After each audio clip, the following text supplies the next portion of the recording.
Halo, assalamualaikum warahmatullahi wabarakatuh. Selamat pagi, siang, sore, sahabat Litas dimanapun berada yang hari ini lagi nonton sambil makan, sambil rebahan, sambil ngapain aja ya. Gimana kabar kalian anak-anak? Gimana kabar kalian semua saudara muslim ataupun non muslim yang juga mungkin ini channelnya antol ke YouTube kalian buat nonton.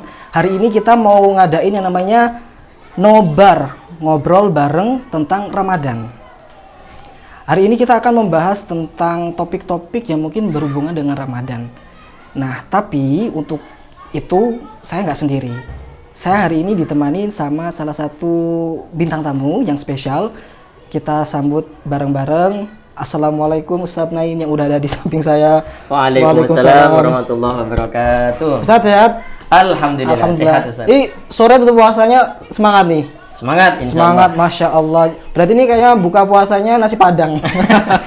Biasanya kalau orang semangat nasi padang kan karbohidratnya banyak tuh.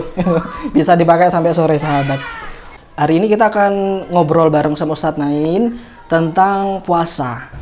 Apa sih itu puasa? Kira-kira sejarah tentang puasa itu apa? Apa memang udah ada dari dulu sejak Nabi Adam diturunkan ke bumi, atau memang puasa itu hanya cuman ada di Nabi Muhammad, Ustadz? Nah, itu akan jadi pertanyaan. Nah, tapi sebelum itu tadi saya udah baca-baca nih sedikit banyak tentang puasa. Ternyata Ustadz, saat Nabi Adam diturunkan ke bumi ya dan bertemu, dipisahkan kurang lebih 700 tahun dengan Ibunda Siti Hawa.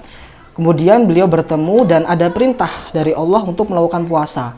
Nah, ini kira-kira Ustadz ya, ada nggak sih perbedaan antara puasa yang dilakukan Nabi Adam dengan Nabi Muhammad kira-kira? Baik, terima kasih untuk pertanyaannya. Jadi cerita tentang puasanya Nabi Adam yang pertama ya. Jadi Nabi Adam itu menurut yang saya baca dari artikel dan lain-lain di internet ya. Jadi Nabi Adam itu berpuasa kurang lebih setiap bulannya selama 3 hari. Nah, setiap tahunnya kurang lebih 40 hari ya. Jadi Nabi Adam itu berpuasa selama 40 hari tersebut diniatkan tujuannya untuk mendoakan anak keturunannya. Jadi anak Berpuasa selama 40 hari dalam 1 tahun, Ustaz. Oh, dalam 1 tahun. Ya. Oke, siap-siap. Jadi setiap bulannya kurang lebih berpuasa selama 3 hari. 3 hari. Ya, karena pada zaman Nabi Adam belum ada Ramadan. Jadi belum ada puasa Ramadan 3 Tapi itu puasa 3 hari selama 1 bulan itu kan Ustadz ya? Itu udah masuk ke wajib atau gimana waktu itu?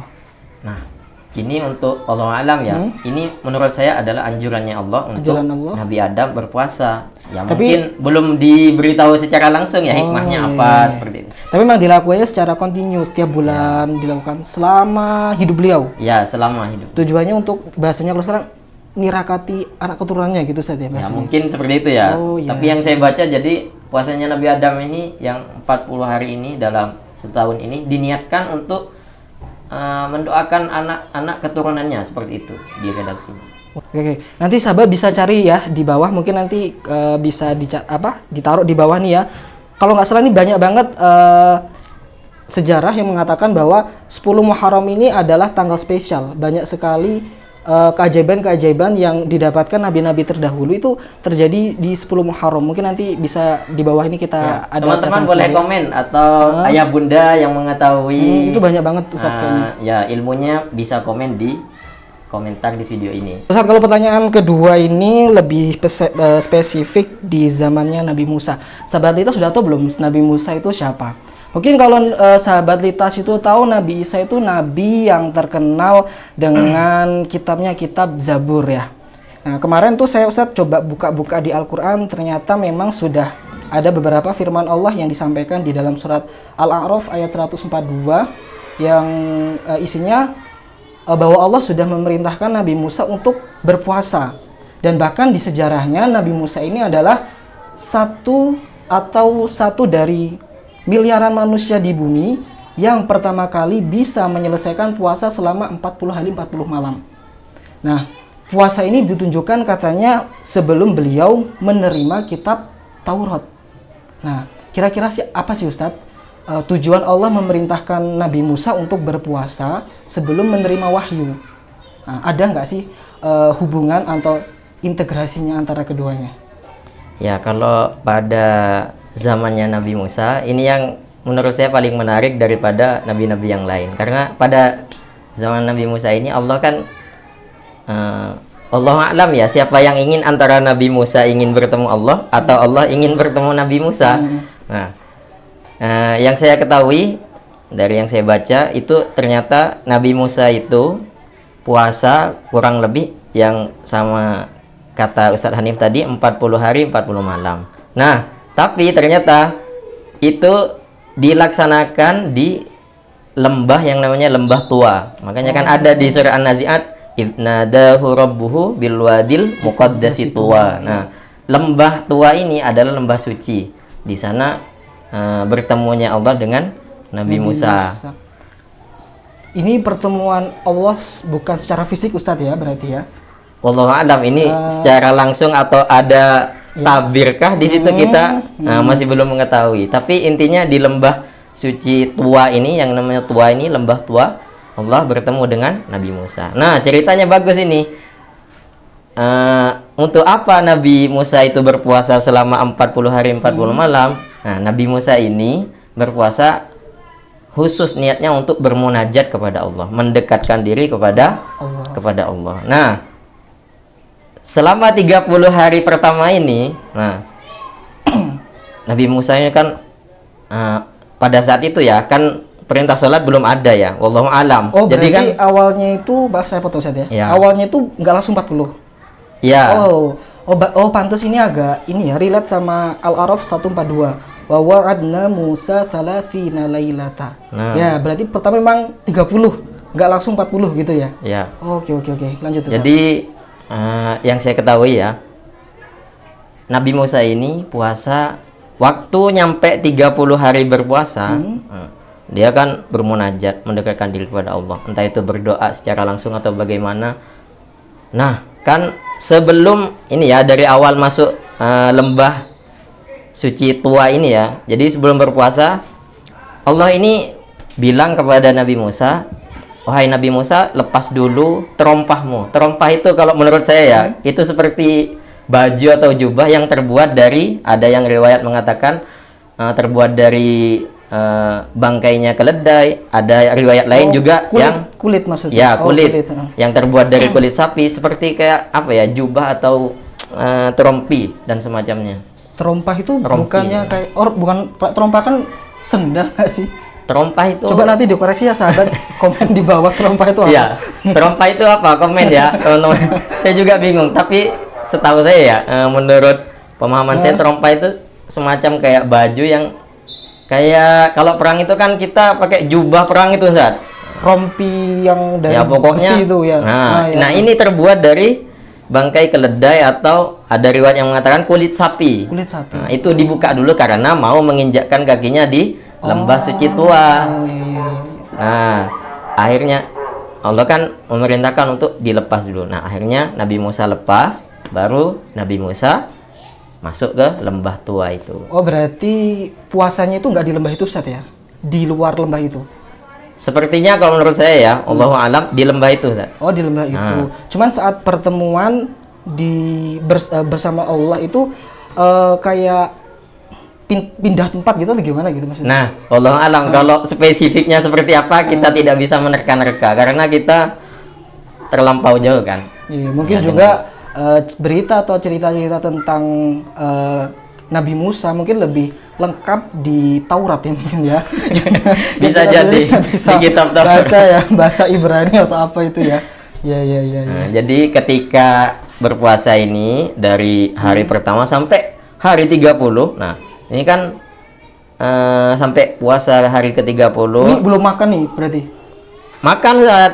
Jadi 30 hari ini makan. Satu hari break karena buka puasa, habis itu puasa lagi besoknya. Nah. Oh, ini 30 hari itu ada jeda makan tiap hari? Ya, karena berbuka, Ustaz. Masa seorang manusia seperti Nabi juga perlu makan, Ustaz? Oh, ralat ya sahabat ya. Ternyata tetap makan ya, Iya. meskipun Nabi ya. Iya, karena Nabi kan seorang manusia. Manusia, betul, Iya, betul. karena Iya, bukan malaikat, Ustaz. Kalau malaikat Iya, tidak iya, butuh makan, tidak butuh minum. Betul. Secara ilmiah juga kayaknya nggak masuk akal Ustaz ya. 30 Iya. hari tanpa makan minum itu dehidrasi sebagainya. Iya. Gitu jadi. Jadi selama berpuasa, nah, ketika nyampe hari 30, Ustaz, Nabi Musa ingin berhenti, Ustaz. Oh. Ingin berhenti. Ini sudah Lalu bertemu Allah ini. Iya, karena ingin menemui Allah, makanya berhenti. Puasa urutan apa? Tidak bolong sama sekalinya itu, makanya pengen berhenti, ingin Langsung ketemu. ya, kayak ingin ibarat manusia kayak tuh, mau berkomunikasi sama Allah setelah itu. kayak udah nggak sabaran gitulah ya. Ya, Allah alam apa sudah selesai hajatnya atau bagaimana. Nah, ketika Nabi Musa ini ingin menyelesaikan, sampai 30 hari sajalah, mungkin seperti itu ya di benaknya Nabi Musa. Nah, ketika itu sebelum berkomunikasi dengan Allah, Nabi Musa ini ambil rumputan tanaman lalu dikunyah. Untuk apa? Biar Nabi Musa itu mungkin berpikir, biar mulut saya tidak mau mulut saya tidak bau untuk berbicara dengan Allah. Nah, akhirnya lalu ditegur langsung sama Allah. Wahai Nabi Musa, kenapa kamu mengunyah itu tanaman? Saya sungkan sama jenengan ya Allah. Nah, bahasa gampangnya gitu ya. Iya. Saya sungkan sama jenengan ya Allah karena kondisi mulut saya sedang bau habis berpuasa. Janganlah kamu mengunyah tanaman itu. Langsung dijawab sama Allah. Maka Allah memerintahkan setelah itu kamu berpuasa lagi ya selama 10 hari. Iya. Akhirnya dilengkapinlah menjadi 40 hari. Karena kenapa kata Allah? Jangan mengunyah apapun agar untuk menemuiku. Nah, inti bahasa langsungnya seperti itu. Iya, untuk berbicara denganku tidak perlu memakan tanaman itu. Karena baunya orang berpuasa itu lebih harum baunya daripada minyak kasturi. Oke, sahabat Litas, kita masuk ke pertanyaan berikutnya. Ustadz, tadi kita udah bahas tentang Nabi Adam, kita udah bahas tentang Nabi Musa. Nah, sekarang ini kita mau bahas tentang salah satu nabi yang ada di kitab Injil, Nabi Isa alaihissalam ya. Tidak hanya Islam, ternyata memang di Kristen itu juga ada puasa ya. Dan ternyata memang di zamannya Nabi Isa ini sudah juga ada yang namanya puasa. Nah, kalau tadi perbedaannya puasa Nabi Adam, Nabi Musa, pertanyaan ini hampir sama. Kira-kira nih Ustadz, apa perbedaan antara puasanya Nabi Isa di agama Kristen dengan puasanya di agama kita? Nah, hari ini saat ini maaf. Saat ini kita sudah memasuki yang ceritanya Nabi Isa. Nabi Isa, Puasanya Nabi Isa itu seperti apa? Nah, Nabi Isa itu berpuasa sama seperti puasanya umat Islam. Tapi yang membedakan cuma kalau di puasanya Nabi Isa itu ketika berbuka puasa mereka itu tidak memakan sesuatu yang memiliki ruh seperti apa? Seperti binatang. Nah, contohnya ayam, sapi, daging-daging yang lain. Pokoknya yang memiliki ruh. Nah, jadi mereka itu lebih memilih memakan sayuran, gandum dan lain-lain. Mungkin vegetarian itu. gitu Ya. Kurang lebih yang pokoknya bukan ada unsur ruhnya di dalamnya. Untuk waktu pelaksanaannya Ustadz, kalau saya bacakan tadi Ustadz juga jelasin ya. Kalau ternyata di puasa Nabi Adam itu kan dimulainya dari siang kalau nggak salah, siang ke sore. Kalau Nabi Muhammad kan dari terbit fajar sampai terbitnya matahari. Kalau di Nabi Isa ini apakah sama juga? Nah, ini durasi waktunya menurut yang saya baca juga ya, itu lebih lama daripada puasa-puasa Nabi Adam dan umat Islam saat ini. Jadi mereka itu berpuasa selama kurang lebih 24 jam. Kalau kita kan biasanya 13 jam ya sampai 14 jam lah. Yang menyesuaikan ini ya. Negara masing-masing kan biasanya beda, ada yang 8 jam, 9 jam, 10 jam gitu kan. Ya, saya juga kurang tahu kok bisa ya. Di ceritanya Nabi Isa ini puasanya lebih lama. Katanya ditulis di sana 24 jam. Berarti seharian penuh, habis itu buka puasa break setelah buka puasa itu puasa lagi. Puasa lagi. Jadi makannya ketika berbuka puasa aja. Setelah berbuka puasa 1 jam, 2 jam, 2 jam tidak ada makan-makan. Kayak kita misalkan biasanya Iya. setelah berbuka 2 jam kemudian makan lagi, nyemil. Berarti dan lain-lain. buka puasa sama sahur tuh include jadi satu. Iya, jadi Oh satu. iya benar. Jadi lebih simple tapi waktunya lebih panjang Ya, gitu lebih ya. lama. Oh siap. Jadi itu ya sahabat Titas ya, kalau puasa Nabi Isa ternyata bedanya kalau di kita ini kan cuman mungkin 8 jam ya kalau di waktu di Indonesia. Tapi kalau di puasanya Nabi Isa itu 24 jam. Juga di buka puasanya ini mereka ini tidak memakan makanan yang mengandung nyawa, unsur-unsur hewani itu di Unsur-unsur ruh.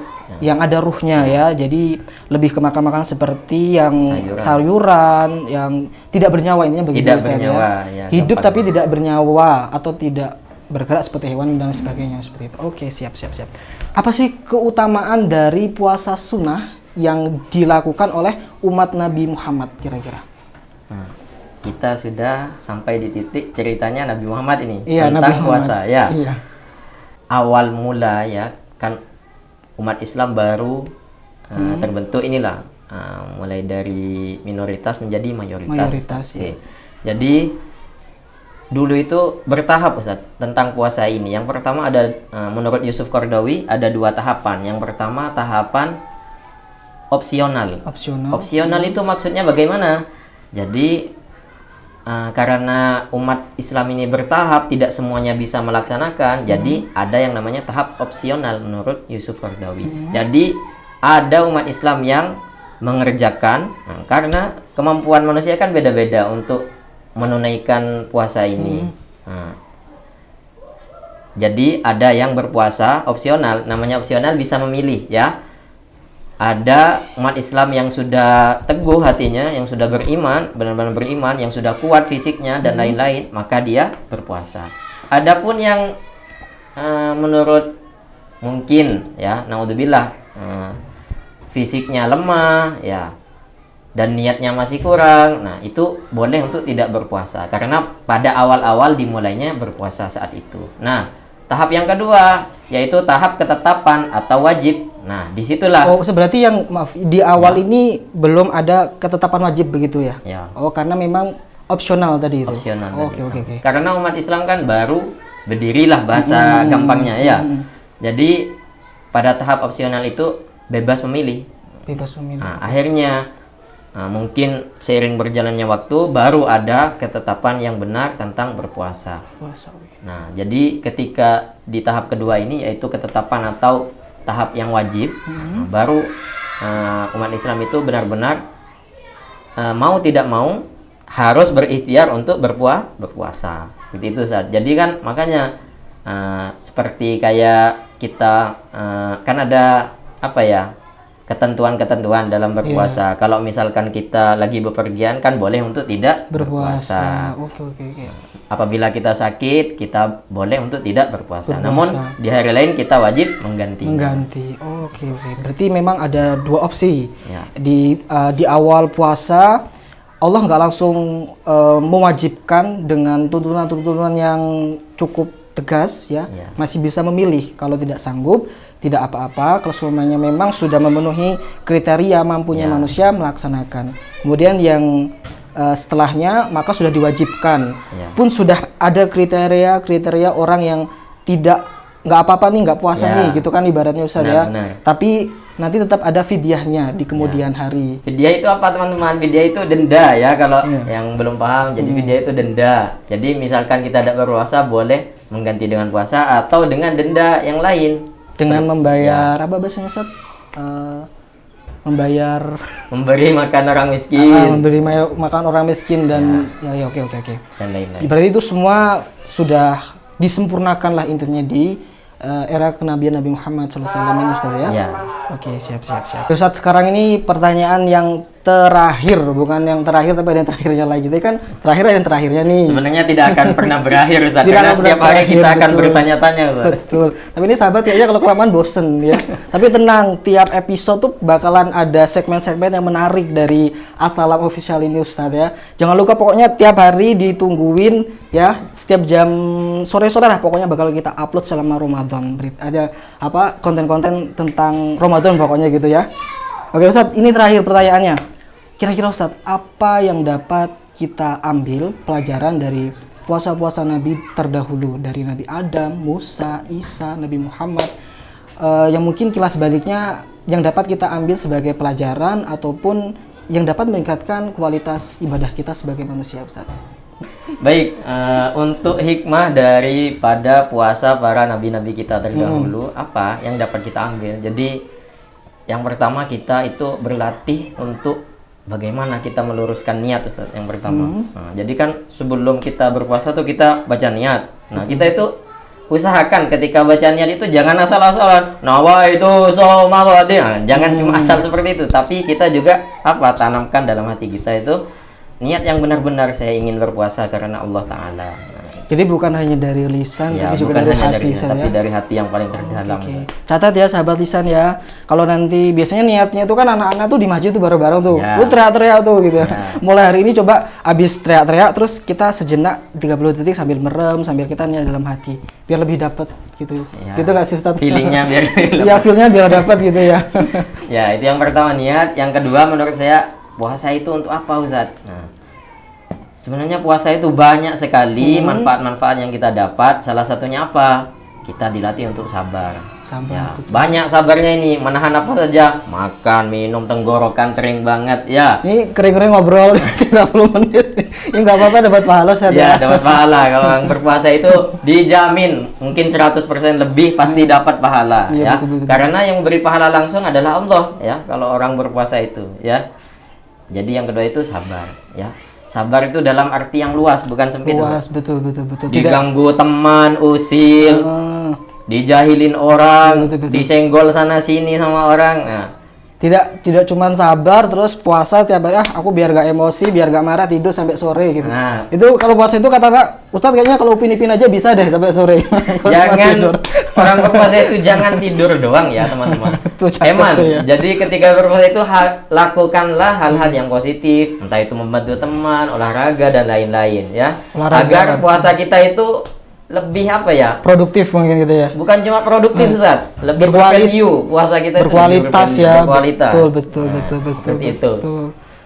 Terus selain sabar mungkin menurut saya yang terakhir ini mungkin lebih ke arah introspeksi diri Ustaz. Introspeksi diri benar. Jadi dari serangkaian puasa-puasa yang dijalankan sama nabi-nabi kita terdahulu, kita juga harus berintrospeksi. Introspeksi seperti apa? Nah, kadang kita misalkan hari pertama nih kita buka puasa pakai ayam bakar, sambal, sayur komplit. Nah, Udah lengkap itu es kita teler, itu udah selain ada menikmati makanan buka puasa kita juga harus introspeksi. Di luar sana banyak teman-teman kita yang Betul. belum bisa makan ayam, cuma nasi dengan kuah saja mungkin ya. Jadi kita harus introspeksi, banyak-banyak bersyukur, Banyak-banyak bersyukur. tidak boleh sombong dan lain-lain. Pokoknya sifat-sifat biasanya hati kita itu, wah enak nih hari ini makan nih. Jangan sampai ya teman-teman. Pokoknya alhamdulillah, banyak-banyak bersyukur biar hati kita itu tidak kotor teman-teman. Karena kita habis puasa ya. Jadi pokoknya banyak-banyak syukur, jangan sampai membandingkan diri kita dengan orang lain ataupun membicarakan orang lain. Tapi kalau kita ingin meniru teladannya orang lain dan lain semacamnya, ngambil yang positif tidak apa-apa. Ya, yang bahaya itu kita menilai orang lain terlalu berlebihan. Nah, itu tidak boleh. Too much itu nggak baik sih gitu Ustaz ya. Too much better. Oke, jadi memang sangat banyak sekali pelajaran yang dapat kita ambil hari ini. Ustadz Nain Terima kasih atas insight-nya hari ini. Banyak banget Ya, pelajaran terima kasih. yang didapatkan. Terima kasih. Sahabat di rumah juga mungkin dapat pelajaran banyak hari ini. Mungkin yang didapat dari teman-teman hari ini yang bagus bisa dimasukin, dicatat.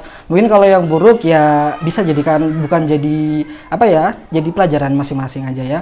Oke, sekian saya Ustadz Hani dan Ustadz Nain mengucapkan terima kasih dan mengucapkan selamat melaksanakan ibadah puasa untuk seluruh keluarga besar Assalam Official, untuk seluruh penonton yang udah nonton konten ini. Semoga puasanya semakin berkah, semakin berkualitas yang Amin, seperti amin, dibilang ya Ustadz Rabbal Nain, alamin. bervalue ya, lebih ikhlas ya. Kemudian lebih apa lagi Ustadz? Lebih mantap pokoknya, Lebih Ustaz. mantap lagi. Oke, udah sahabat, kita tutup perbincangan kita pada hari ini. Kita ketemu lagi di konten-konten selanjutnya, atau mungkin kita bisa bertemu lagi di puasa Ramadan tahun depan. Saya Ustadz Hani dan Ustadz Nain mengucapkan terima kasih dan Assalamualaikum warahmatullahi wabarakatuh.